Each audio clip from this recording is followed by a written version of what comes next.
Assalamualaikum warahmatullahi wabarakatuh. Alhamdulillahirrabbilalamin. Wabihi nasta'in wa ala umuri dunya waddin.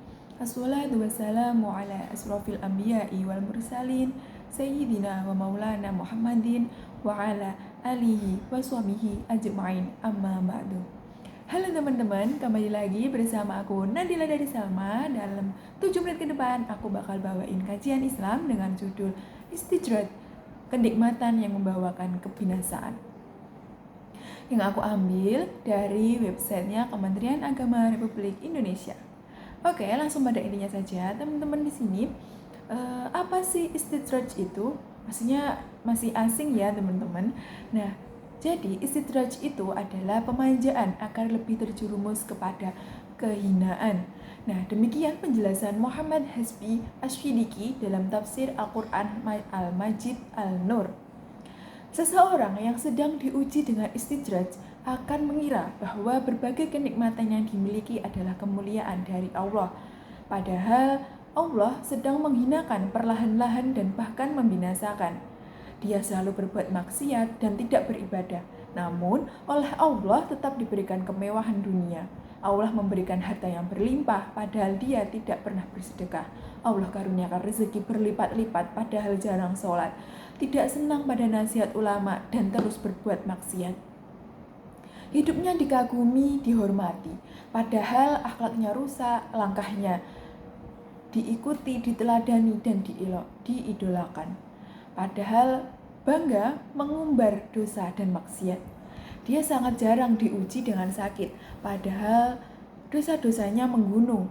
Tidak pernah diberikan musibah, padahal gaya hidupnya penuh jumawa, meremehkan sesama dan angkuh.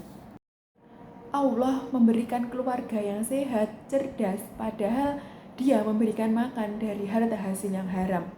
Hidup bahagia penuh canda tawa, padahal banyak orang yang dia zolimi. Karirnya terus menanjak, padahal banyak hak orang yang diinjak-injak. Semakin tua semakin makmur, padahal berkubang dosa sepanjang umur. Dalam Al-Quran Allah mengingatkan, Bismillahirrahmanirrahim. Walladzina kadzabu biayatina sanastadrijuhum min haitsu la ya'lamuna wa umli lahum. Inna kaiti matin. Nah, artinya, dan orang-orang yang mendustakan ayat-ayat kami akan kami berikan mereka berangsur-angsur ke arah kebinasaan dengan cara yang tidak mereka ketahui. Aku akan memberikan tenggang waktu kepada mereka. Sungguh rencanaku sangat teguh. Quran Surat Al-A'raf. Istidroj itu berasal dari istidroja, yastadriju, istidrojan, yang berakar kata dari daroja, yang secara bahasa berarti tangga, meningkat sedikit demi sedikit, tahap demi tahap, ataupun perlahan-lahan. Sedangkan secara istilah, istijrad berarti kenikmatan materi yang diberikan kepada seseorang yang secara lahir semakin bertambah, tetapi kenikmatan yang bersifat batin semakin dikurangi dan dicabut, sementara ia tidak menyadarinya. Secara lahiriah, kemewahan duniawi Allah berikan, namun secara batiniah, perintah ketakwaan ittaqullah ia abaikan. Uraian tersebut diperkuat oleh Rasulullah SAW melalui hadis yang berbunyi, Ana Uqbata bani Amri anin Nabi sallallahu alaihi wasallam qala idza ra'aita Allah yu'til 'abda minad dunya ala ma'ashihi ma yujibu fa inna ma huwa istidraj. ثم تلا رسول الله صلى الله عليه وسلم فلما نسوا ما ذكروا به فتحنا عليهم أبواب كل شيء حتى إذا فرحوا بما أوتوا أخذناهم بغتة فإذا هم مبلسون. Dari Uqbah ibnu Amir dari Nabi Shallallahu Alaihi Wasallam, beliau bersabda, jika kamu melihat Allah memberikan kemewahan dunia kepada hambanya yang suka melanggar perintahnya, maka itulah yang disebut istidraj. Kemudian beliau membaca firman Allah surat Al-An'am ayat 44. Maka tatkala mereka melupakan peringatan yang telah diberikan kepada mereka, kami pun membukakan semua pintu-pintu kesenangan untuk mereka, sehingga apabila mereka bergembira dengan apa yang telah diberikan kepada mereka, kami siksa mereka dengan sekonyong-konyong. Maka seketika itu mereka terdiam berputus asa. Hadis riwayat Ahmad. Buya Hamka dalam tafsir Al-Azhar jilid 3 menjelaskan bahwa istidraj menurut Quran surat Al-An'am ayat 44 dimaknai dikeluarkan dari garis lurus kebenaran tanpa disadari. Allah Subhanahu wa taala memperlakukan apa yang Dia kehendaki, dibukakan segala pintu kesenangan hingga orang tersebut lupa diri. Bila dianalogikan, ibaratnya tidak ingat bahwa sesudah panas pasti ada hujan, sesudah lautan tenang pasti akan datang gelombang. Mereka dibiarkan berbuat maksiat dengan hawa nafsunya hingga tersesat jauh, lalu siksaan Allah datang sekonyong-konyong. Allah melakukan pembiaran atas maksiat yang Dia lakukan, memberikan banyak kesenangan yang melalaikan, hingga pada saatnya Allah akan mencabut semua kesenangan sampai Dia termangu dalam penyesalan yang terlambat. Hal ini juga terjadi pada zaman dahulu. Istidraj menimpa pada diri Fir'aun dan Qarun.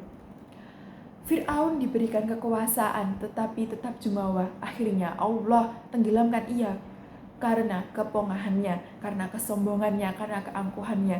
Ia menjadi manusia yang sombong dan menentang, bahkan mengakui sebagai Tuhan, yang akhirnya ia mati ditenggelamkan di dalam laut bersama pasukannya ketika mengejar Nabi Musa.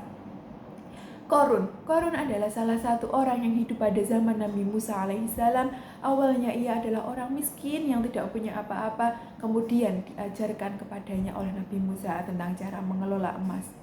Dalam waktu singkat, ia pun menjadi kaya raya dengan mempunyai banyak emas, melimpah dan hartanya juga melimpah. Akan tetapi lambat laun ia mulai lupa kepada Allah. Qarun dengan kelalaiannya pun dibinasakan dengan ditelan bersama harta-hartanya. Makanya kalau hari ini ada yang menemukan harta tertimbun dalam tanah, orang-orang menyebutnya sebagai harta karun. Dengan dinisbatkan kepada harta Qarun yang ditelan bumi, sebagaimana firman Allah yang berbunyi, وَلَا يَحْسَبَنَّ الَّذِينَ كَفَرُوا أَنَّمَا تُمْلِي لَهُمْ خَيْرٌ لِأَنفُسِهِمْ إِنَّمَا نُمْلِي لَهُمْ liyazdadu isma walahum adabum muhin.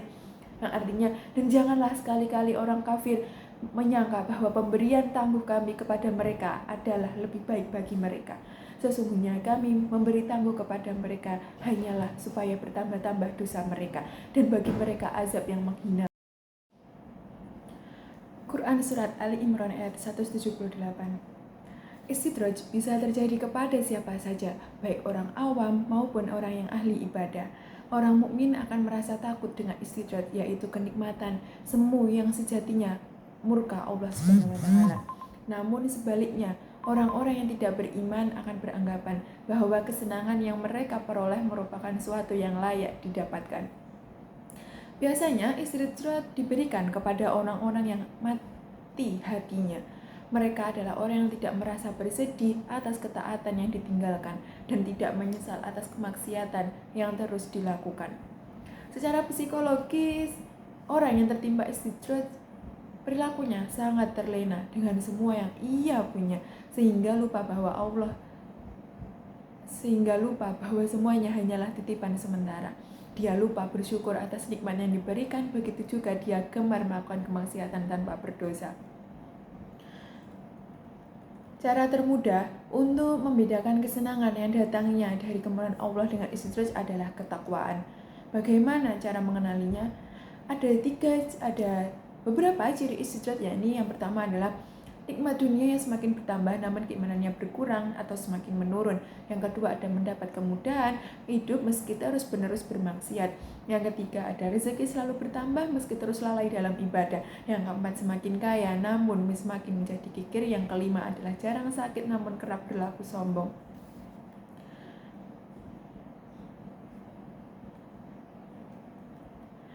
Berdasarkan penjelasan tersebut dapat disimpulkan bahwa ketika seseorang mendapatkan kenikmatan baik nikmat materi maupun non-materi, hendaklah ia bersyukur atas nikmat yang diberikan oleh zat pemberi nikmat dan bukannya lupa kepadanya, dan segera bersyukur kepadanya baik secara lisan, perbuatan maupun keyakinan dalam hati. Realisasi bersyukur itu bisa berupa semakin rajin beribadah, bersedekah maupun perilaku-perilaku yang bermanfaat bagi orang lain. Demikian kajian Islam yang dapat saya sampaikan dalam 7 menit kali ini. Bila ada kurang lebihnya mohon maaf. Wassalamualaikum warahmatullahi wabarakatuh.